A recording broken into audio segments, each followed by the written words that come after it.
women's semifinals are set. Now, let's get to the men's quarterfinal action in the water now. This is Heat 1, and check it out. Italo Ferreira is already up and ripping. Changed up his whole act. Yeah. And it's fun to watch. Yeah, you know he's going to catch a million waves in this heat, and he's going to do surfing like this. High speed, backhand whips. Already two behind him. What's in front of him? Another one, sliding the tail there, adding some flash, and a nice floater. Floater count now on the event, about a dozen. Still going. Tack mode on, fangs out, another big bash, tries for the reverse at the end, goes down. I don't think he oversurfed that one. I think he just felt the ferocity all the way through. And he was hyping himself up, and for good reason. He went out and blasted this wave. Quick in transition. You see that second snap, very precise down the line. And as of right now, those floaters have really come into play in a wave like this that just really allows you to play with it. I mean, quick, compact, and more importantly, excellent surfing, I would have to say. I mean, transitionally, as good as it gets. Surprised that he's riding that dark arts board that he didn't want to ride at the surf ranch, but it's been looking great so far, Chris. And look at the way he just sets up after that initial floater. Brings it all the way down, snaps right in the pocket, and that's what I'm telling you. He comes from right-hand point break in the northern part of Brazil, called Bahia Formosa. It is a very similar wave to here at Punta Roca, and there's a reason why he's one of Karamas and Bell's. His backhand is as good as it gets, one of the best on tour. Beneath that, I got a sense that she wants revenge for 2022. Came into the Rip Curl WSL Finals as the #1 seed and got taken out at the very pointy end of that contest by Stephanie Gilmore. Look at this outside Italo with a great wave here, Chris. Yeah, Ian Gentil just kind of took off on a dud, and Italo's about to make him pay for it right now. Throwing tons of spray with every turn. Oh. There's three. What's he got for us on the inside? Backside 50-50 floater. No! And another. He went on a small wave, as you had mentioned, and then let Italo catch this one. Great opening turn. He is lightning fast, Chris. Into the lip right there. And you mentioned he's an animal. I mean, a caged lion is still a lion, and through to that inside section for Italo. We'll see now what Ian Gentil has for us. Here's his opening turn. It's a beast. Follows by a quick vertical snap there. A little slower on the pace here, but really. It's the same is there spot. an oil slick right there? Somebody put on too much sunblock on the inside section? The best string of results so far this year, but coming off of a runner-up finish.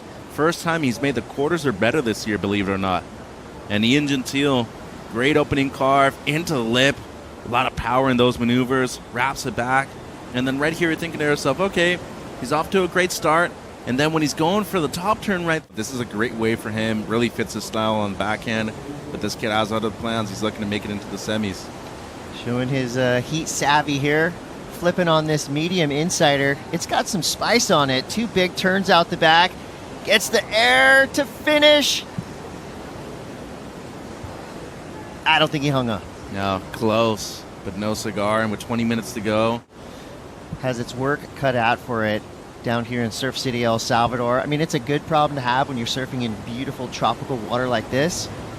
But in the heat of the moment, you really got to have all focus on staying connected to your board. Here goes Italo, streaking down the line, building tons of speed. Extended backside float. Comes around the section, hammers it. Throws the tail. Another quick snap there for Italo. He is absolutely relentless. I mean, milking everything out of that wave. Flexing on us. On his three best rides, otherworldly. I mean, great opening snap right there, but I think everybody expected him to do a big air right there. It goes to show you his maturity and composure. Goes for the lip line floater. Tight in the pocket right here and quick in transition. As you were saying, I mean, he fits in so many turns in such a short space and in a tight area. And look at this right there, the finish. The speed. Italo's game is incredible. And now here we go. We go from flash to flow. Ian Gentil has some room to work here. He throws the tail. Nicely done. Pulls it, makes it back around the section, gets the finish. So some creativity and variety for Ian Gentil. You're going to match that up with what Italo did on his last wave, which was just rapid fire all the way down the line, about 12 turns. Once he finishes that right off. 7 turns with a bonus floater. 7, so 8 maneuvers in a row, all the way from the outside. And then the creativity here from Gentil. Not every day that you get to see him throw an airy reverse like that. It was cool, but I just don't think it's going to be enough right now at this point in the heat to get him out of this mini combo he's going to be in. I mean, for a tall guy to be able to project like this down the line, especially grabbing the rail like that, this was awesome to see. And that driver 3.0 looks good under his feet, but I think once he hears the score of Ferreira drop, he knows that he's probably going to need a couple of excellent scores. I thought this wave was spectacular, by far his best, Chris. I mean, a lot of power once he engages with those rails and meets the lip line. It was a difficult wave to surf, though, because it had a lot of chop on the face, being the first wave of the set. But the way he was able to reach that lip line and explode every single time and throw in the variation with the layback at the end, that was very cool. But look at this. Bottom turn straight up in the lip. He was eyeing these sections as well. And that's actually something good about going on the first wave of the set. You have that extra coping due to that onshore wind. Look at the second one that he just throws out there. Whack. He lays it all the way down. Have you ever been to an axe throwing range? I have, actually. We were just at one with Ian Gentil. I mean, throwing axes at the wall. They all stuck. And right there.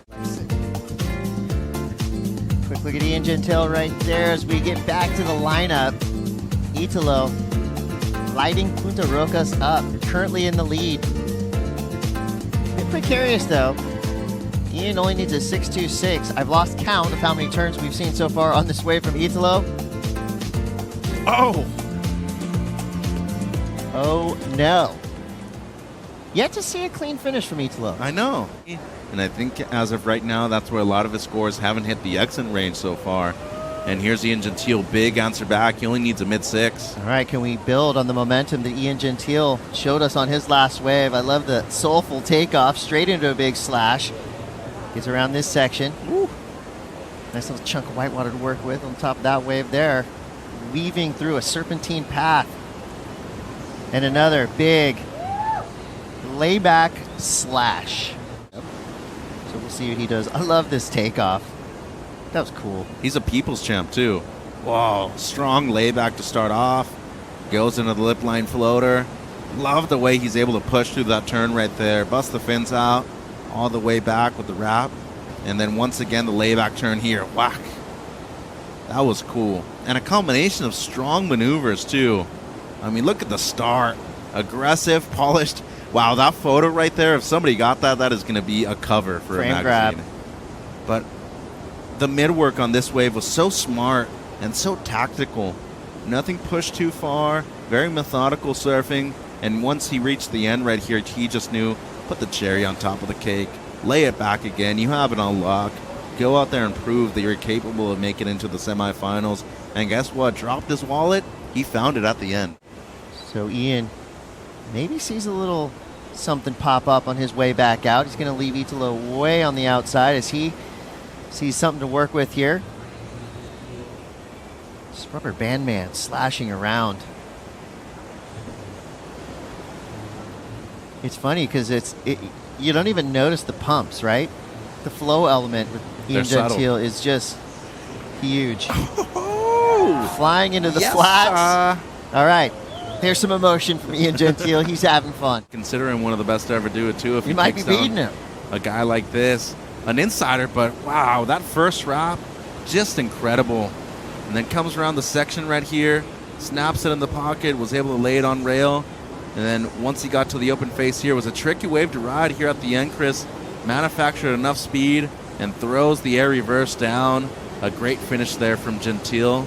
Throws the tongue out right there for the Rolling Stones kind of claim. And look at this technique. Into the air for a tall guy to be able to do this right now. There's very few people that I could say from his size that are able to pull an air like that. Jordy Smith and Eric Geiselman may be two of the only regular footers I could think of. Maybe Dane Reynolds as well.